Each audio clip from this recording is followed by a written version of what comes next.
Hello, আসসালামু আলাইকুম সবাই। আশা করি সবাই ভালো আছো। আমরা দেখতেছিলাম হচ্ছে চুয়েট অ্যাডমিশন টেস্ট 2024-25 হচ্ছে কেমিস্ট্রি কোশ্চেনের সলভ। তো আগের ক্লাসে হচ্ছে আমরা 4টা ম্যাথের সলভ করছি, মানে 4টা কোশ্চেনের সলভ করছি। আজকে হচ্ছে আমরা দেখব 5 নাম্বার কোশ্চেনটা।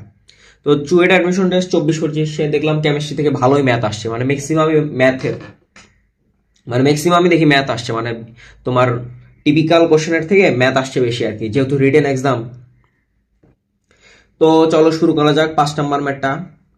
তো দেখো 5 নাম্বার কোশ্চেনে বলছে কি যে একটি গ্যাসের ঘনত্ব 22 ডিগ্রি সেন্টিগ্রেড তাপমাত্রায় 1.75 গ্রাম পার লিটার হলে 0 ডিগ্রি সেন্টিগ্রেড তাপমাত্রায় গ্যাসের তোমার সিআরএমএস বেগটা বের করতে বলছে। গ্যাসের সিআরএমএস বেগটা বের করতে বলছে।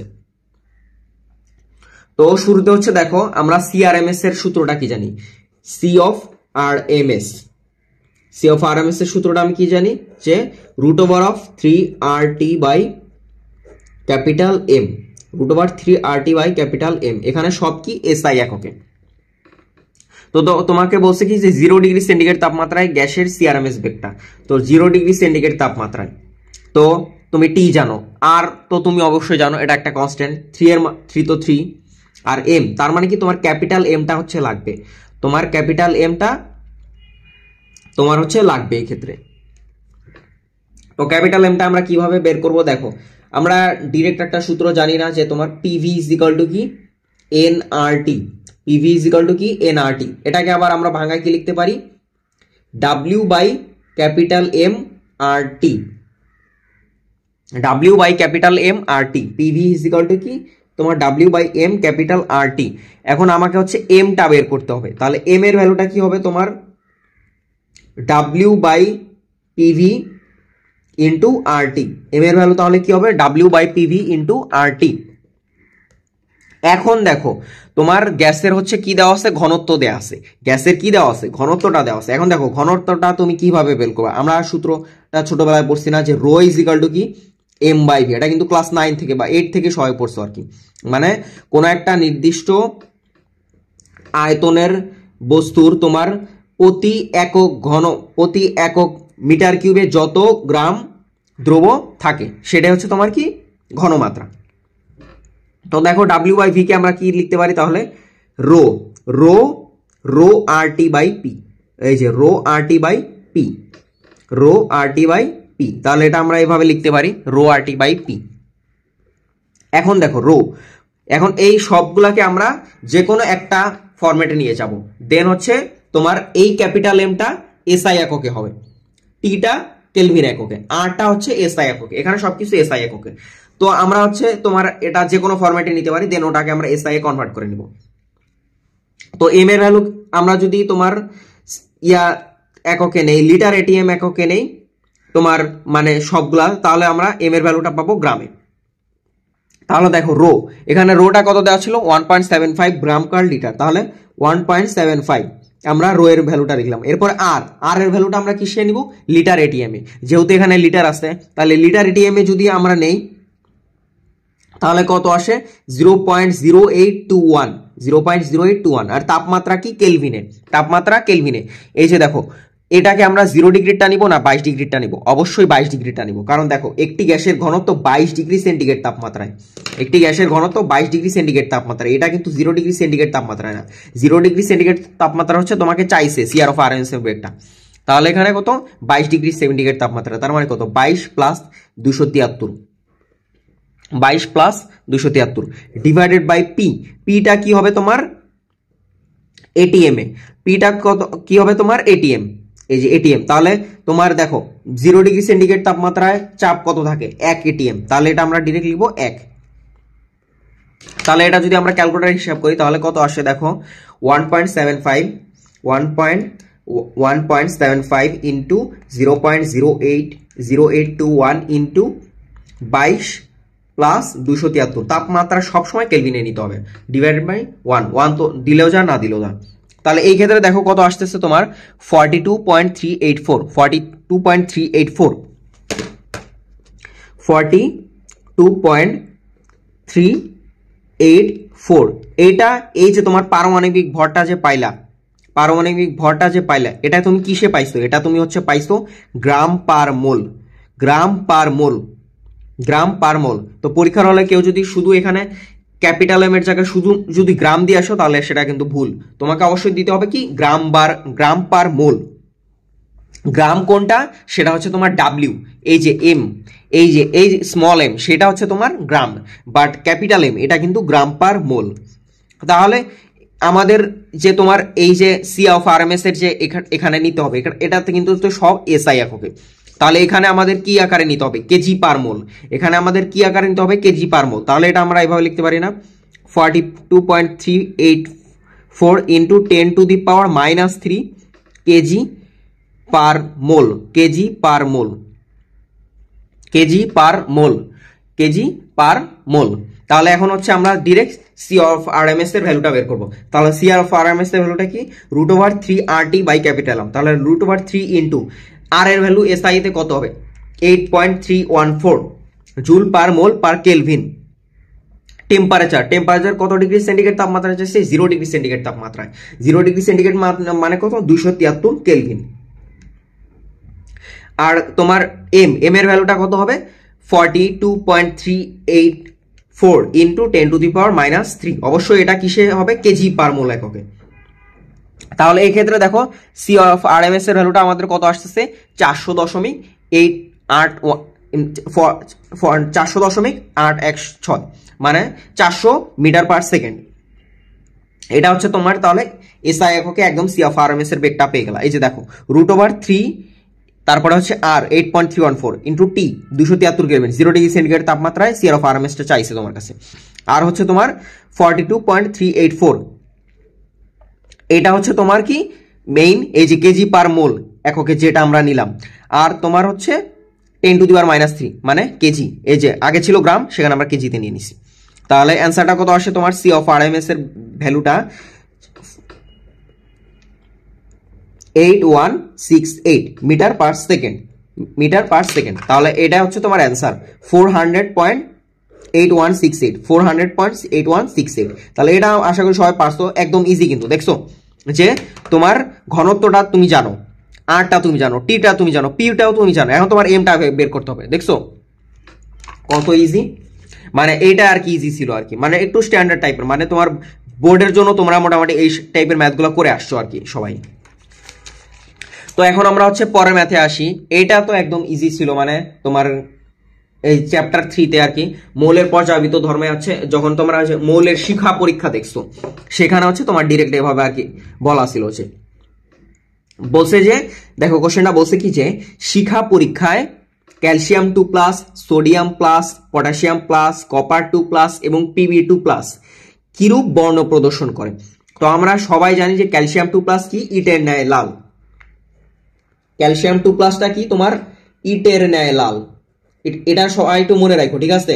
যারা অ্যাডমিশন দিবা ওরা তো মনে রাখবে, যারা অ্যাডমিশন দিতেছো তারা আরো বেশি করে মনে রাখবে, কারণ এটা হচ্ছে তোমার মোটামুটি সব জায়গায় ভার্সিটিতে, মানে যেসব চবি, রাবি, তারপরে হচ্ছে তোমার ঢাবি, এইগুলাতে হচ্ছে তোমার অলওয়েজ আসে, এই টাইপের প্রশ্নগুলো সবসময় আসে। আর ইঞ্জিনিয়ারিং এও এগুলা চলে আসে।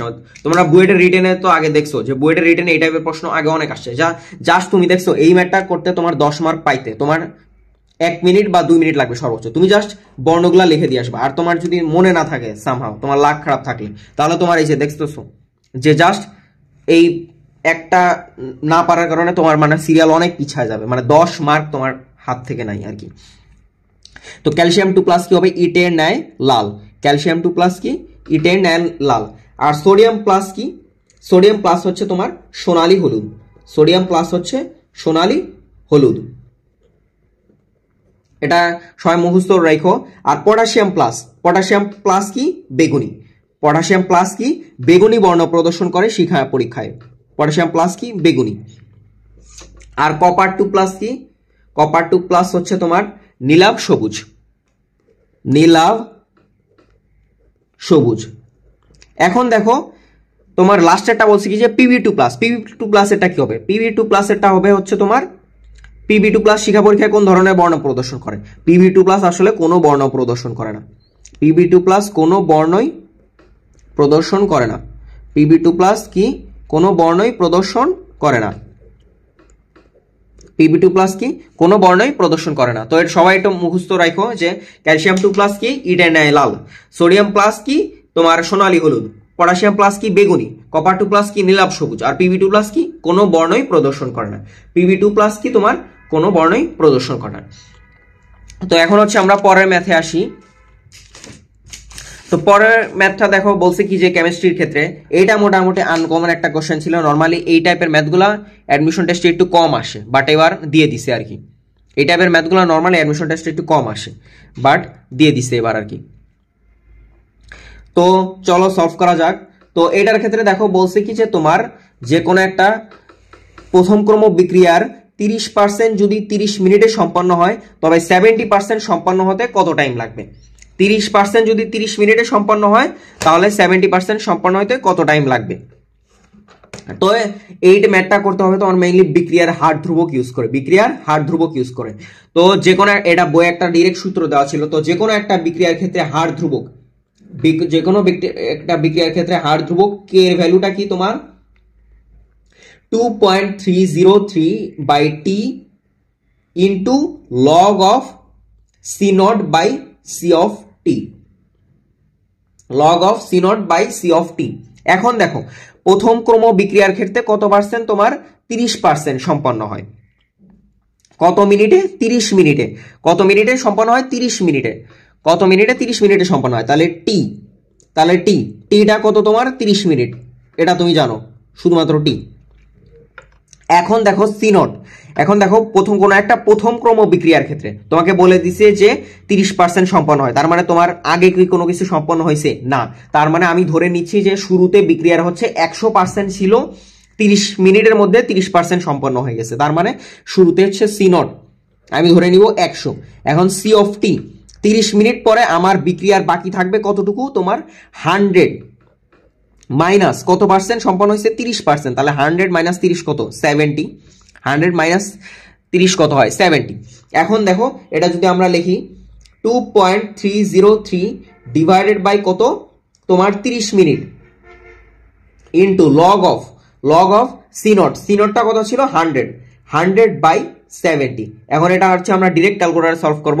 তো দেখো 2.303 divided by 30 into log of 70 by না log of 100 by 70, log of 100 by 70। তাহলে দেখো এই ক্ষেত্রে তোমার অ্যান্সারটা কত আসতেছে 0.01189, 0.01189। তো এটা আমরা দেখি অ্যান্সারটা বের করবো 0.01189।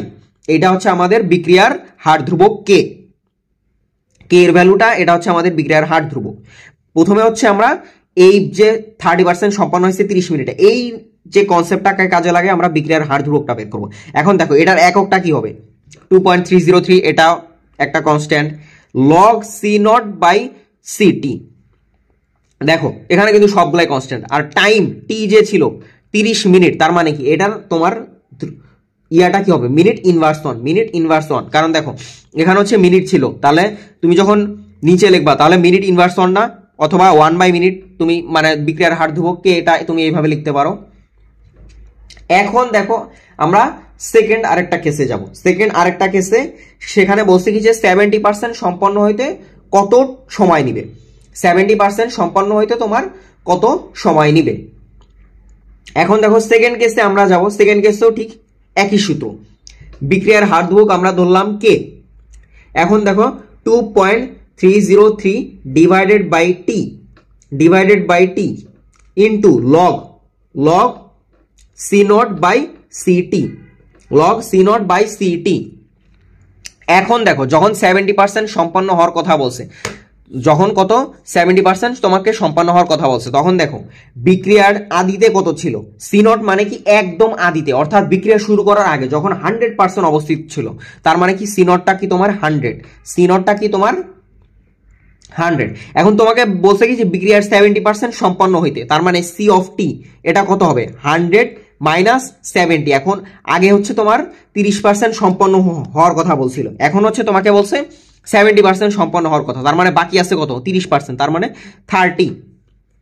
এখন দেখো বিক্রিয়ার হার ধ্রুবক, দেখো বিক্রিয়া যে চেঞ্জ হচ্ছে, এখানে কি তোমাকে বলছে যে বিক্রিয়া প্রথম ক্রম বিক্রিয়ার 30% 30 মিনিটে সম্পন্ন হওয়ার পর বিক্রিয়ার হার ধ্রুবক কমে গেছে, বিক্রিয়ার হার ধ্রুবক বেড়ে গেছে, অথবা বিক্রিয়া থেমে গেছে, এই টাইপের কি কোনো একটা কথা বলা আছে? এই টাইপের কোনো একটা কথাই বলা নাই। তার মানে কি তোমার বিক্রিয়ার হার ধ্রুবকটা কনস্ট্যান্ট আছে, অর্থাৎ বিক্রিয়ার হার ধ্রুবকটা কি কনস্ট্যান্ট আছে। তাহলে বিক্রিয়ার হার ধ্রুবক তুমি কে এর ভ্যালুটা জানো, তোমাকে এখন তাহলে কিসের ভ্যালুটা বের করতে হবে? টাইম। তোমাকে এখন কিসের ভ্যালুটা বের করতে হবে? টাইম। তাহলে টাইমের ভ্যালুটা কি হবে? 2.303 divided by K, then log of C naught, C naught কত ছিল? 100, সি নট ছিল 100, আর সিটি, সিটি মানে কি? এটা ফাইনাল, তাহলে ফাইনালি তোমার কত? 30% বাকি থাকতে হবে না? তাহলে 30 এখন হচ্ছে দেখো উপরে অ্যান্সার থেকে তো তুমি কে এর ভ্যালুটা জানো, দেন এই সবগুলা হচ্ছে কনস্ট্যান্ট, দেন হচ্ছে তোমার টাইমটা তাহলে আমরা বের করতে পারবো। তাহলে আমরা ডিরেক্ট এটা হিসাব করি, তাহলে কত আসে? 2.303 ডিভাইডেড বাই কে, কে এর ভ্যালুটা কত পাইছি? 0.01189 ইন্টু লগ অফ তোমার 100/30, লগ অফ কত? 100/30।